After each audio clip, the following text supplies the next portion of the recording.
It's hard to draw a straight line between, oh, this was misreported, therefore those other people are dead. But we can say that the picture of what is going on is frequently misleading. Sometimes it's a lack of resources. Sometimes it's a lack of insight or regional knowledge. And sometimes it's very proactive agenda being pushed. Many of the journalists are so secular in their mindset that they are very reluctant to interpret things in religious terms, and they only want to look at it in purely socio-economic terms. Now, when you do that, you fail to understand the real roots of many of the issues confronting us. When I was growing up, my history teacher said, well, boys, we're not sure what the rest of the 20th century has to offer, but something we know for sure, organised religion is not going to be important so much for history teachers. Yeah. And who would have thought it? And certainly when I was doing history of Britain, the greatest challenge was to dive into these kind of scream-filled caves of sectarian madness. But it had to be done. And it's unbelievably relevant to now. You know, absolutely. Yeah. There was always the sense in which, because we read our great social historians of the 17th century, Christopher Hill and so on, that religion was kind of something that was instrumentally glued on to what was really class interest. Well, you know, to live now actually is to understand that it actually shapes allegiance. It's not just simply a reflection of it. The religious dimension is still very important in most parts of the world. I think that trying to understand some of the complexity of religion and the role that it plays in global affairs is part of your training and understanding as a journalist in order to be able to tell the story well and accurately. The thing is that religion is presented as something pre-modern.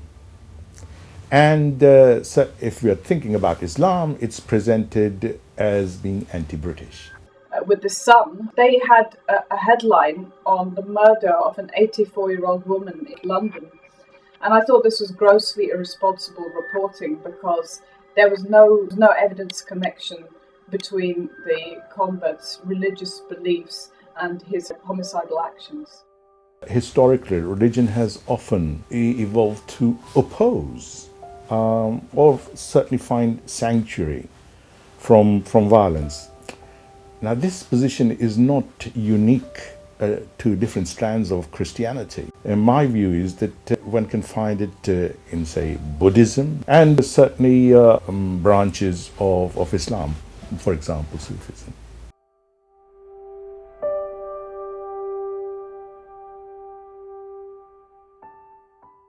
Earlier this year, I was in Iraq. I was reporting on Iraqi Christians who had to flee from ISIS, as thousands and thousands and thousands of others were as well. Mostly persecuted because of their religion and their sect of their religion. And there's a lot of that happening these days here. So it does help to know what you're talking about when you have Sunni and Shias and Yazidis and Shabaks and Ahmadiyans and different kinds of Christians.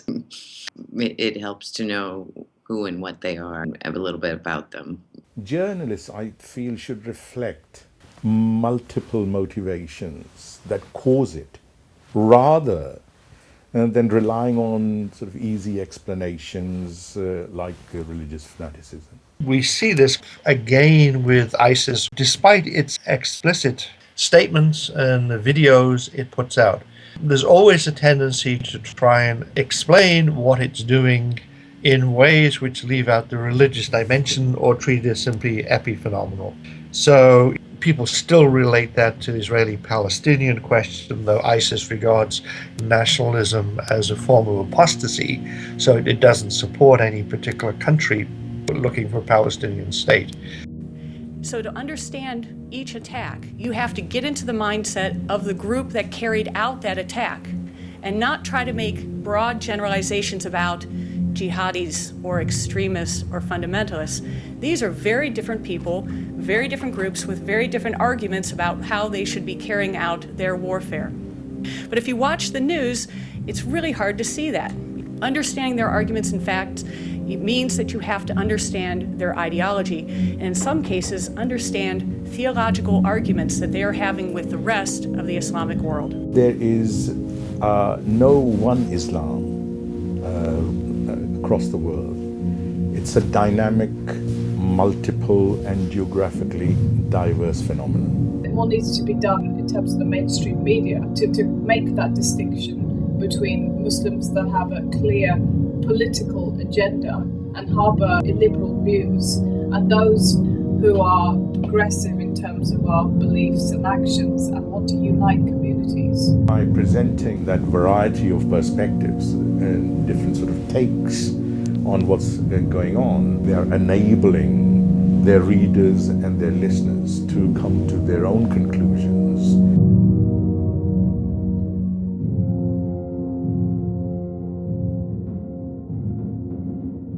Kuru Karama is another community near Jos Plateau State where a lot of Muslims used to live. But by the beginning of the crisis in 2010, the Muslims there did say that about 150 Muslims were killed and their bodies were dumped in the well. And they did invite quite a number of international journalists at that time.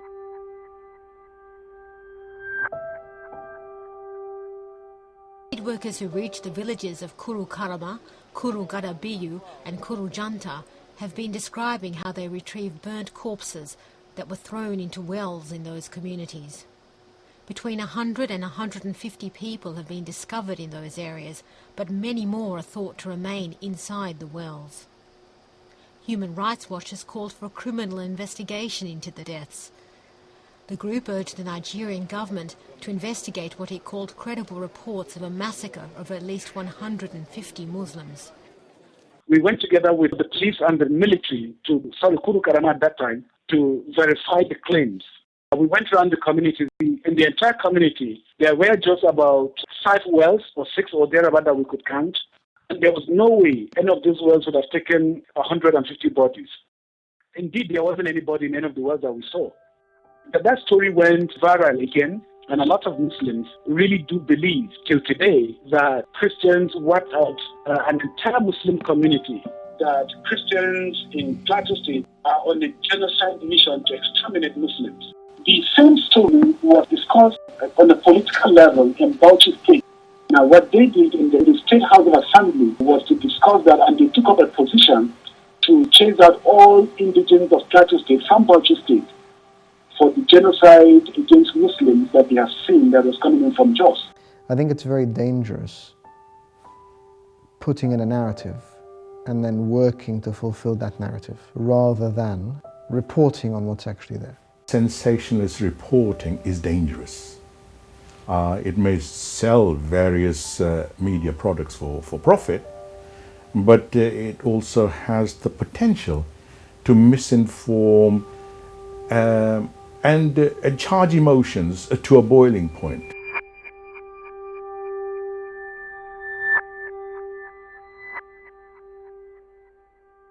In October of 2011 was that there was a very peaceful march by Christians in Egypt. They went past a government building where there were armed guards, and they were mowed down by armored personnel carriers. But the mainstream state television actually was calling for people to go out and protect their military because these Christians were attacking soldiers. Totally misrepresented. It had a lot of incitement to anger.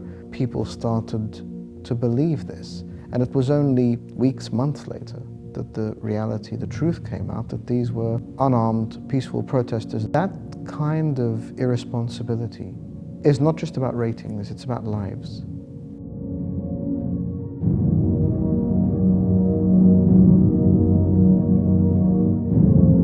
The area of the Crimea is home to a variety of sites which are regarded as especially significant in the Russian Orthodox Church. The idea that the old areas of Russia, that would be now Belarus and Ukraine, which were united not only in one empire under the Tsar and Caesar, but were also canonical territory of the Russian Orthodox Church. And you find these themes being repeated in Russian propaganda and in Russian media. The area of Ukraine is not just a power grab to restore the Soviet Union, but is understood to be part of the heartland of great religious significance. So I think the religious dimensions of that are also being underplayed. The Metropolitan Hilarion, the sort of foreign minister of the Russian Orthodox Church, has been speaking about this, also more recently at the Vatican, in statements to the Eastern Rite Catholic churches of Ukraine and others.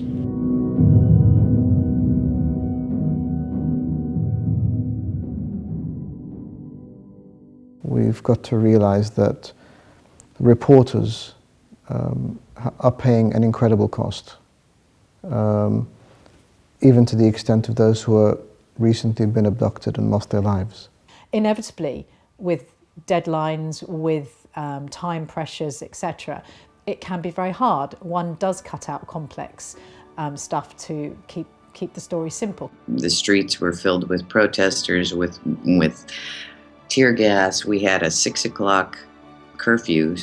Most of these churches were outside of Cairo, in small villages that you can't find on Google Maps. So I think there are a lot of factors that make it very, very difficult to get the right kind of information in the right way from fairly remote and distant places. Often religious affairs are palmed off in the newsroom, not given the importance they deserve. It's not about whether you're religious or whether your editor's religious. It's about getting the facts straight. It's as simple as that. You wouldn't be sent to court without the full facts. You wouldn't be asked to do a crime report or even a sports report without the full facts. Currently, we're not equipping our young journalists, or indeed our veteran journalists, properly to understand the great myriad of religious affairs there is out there in the modern world. There needs to be a root and branch look at exactly how religious affairs are taught to young journalists so that they can go into newsrooms properly equipped, which currently, sadly, I believe, they're not at the moment. I think the media does very good work in many cases, and most people working are very honest and very reliable. But it's these lapses that we see that are detrimental to individuals, communities, and sometimes whole movements and nations.